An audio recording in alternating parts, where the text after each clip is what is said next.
मी देवपूजा करेपर्यंत बाळा शाळेची तयारी करशील ना? नक्की का? तोपर्यंत मी देवपूजा करते आणि तुझा डबा भरून देते. चालेल ना?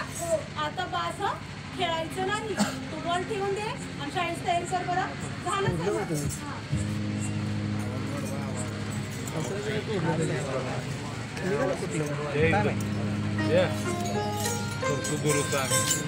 शंभर द्या आम्हाला.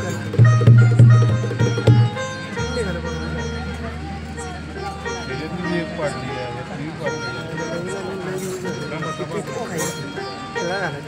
आहे आपल्याला घालताय का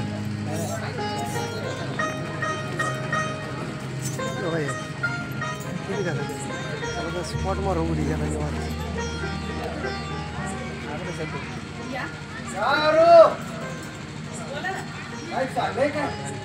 नेहमीप्रमाणे देवाची देवपूजा करत त्याबद्दल मला काय म्हणायचं नाही.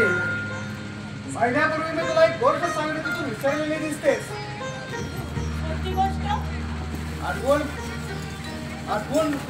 मला पुन्हा सांगण्याचा प्रयत्न कर. काय तुला आठवतंय का? बघ आठवतंय ना. विसरेन कशी?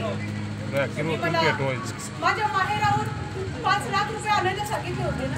काय झालं त्याचं? काय झालं म्हणून काय विचारता? नाही हो, माझे आई वडील खूप गरीब आहेत आणि ते नाही एवढी पैशाची कमाल करू शकत. मला कारखान्याचा चेअरमन व्हायचं आहे, तुला मी सांगितलं होतं ना. 100 देवळाला त्यांनी मला त्याचा चेअरमन व्हायचंय आणि त्यासाठी मला 5 लाख रुपये लागायचे म्हणून तुला सांगितलं होतं. पहिले 2 लाख घेते हे मला माहिती. सारखं काय सांगते त्या 2 लाखाचं? 5 लाखाचं काय झालं ते मला सांग अगोदर. मागच्या वेळी जे 2 लाख कर्ज घेऊन तुम्हाला दिले तेच कर्ज अजून त्याच्याकडून घेते ना आणि 5 लाख कुठून देणार आहेत ते? अगे एकदा कारखान्याचा चेअरमन झालं तर तुला सोन्याचं म्हणते. त्या 2 लाखाचं काय? 5 लाख आणि 2 लाख 7 लाख होतात. 7 रोडला 10 लाख रुपये मी देईन. ऐका माझं, त्या राजकारणाच्या नादी लागून स्वतःच्या संसाराची राखराखोळी करू नका. मला काही सांगू नको. मी ऐकण्याच्या मनस्थितीत नाही. मला चेअरमन व्हायचे, चेअरमन व्हायचे, चेअरमन व्हायचे.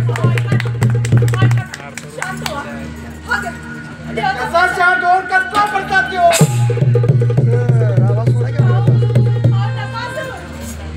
समजून सांगतोय मी. 5 लाख रुपये लवकरात लवकर मिळले पाहिजेत. नाही तर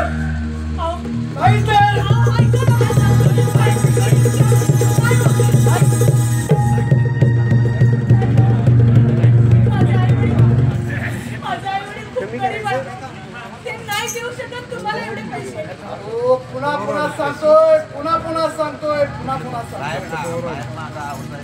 माझी एकच महत्वाकांक्षा आहे ते म्हणजे कारखान्याचा चेअरमन व्हायचा चेअरमन. आणि त्या महत्वाकांक्षेपासून मला कुणी दूर करू शकणार नाही. 5 लाख रुपयाचा पुरस्कार नाही तर दागिना मला हवाय. तो दागिना मला हवाय.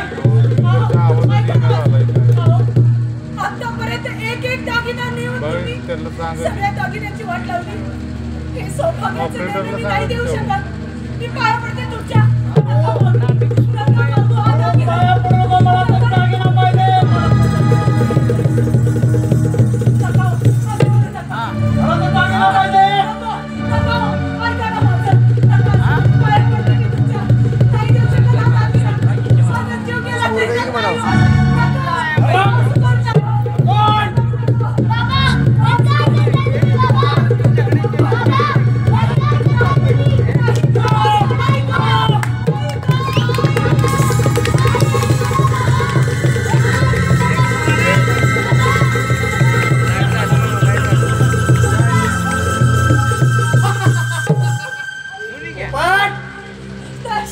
Open!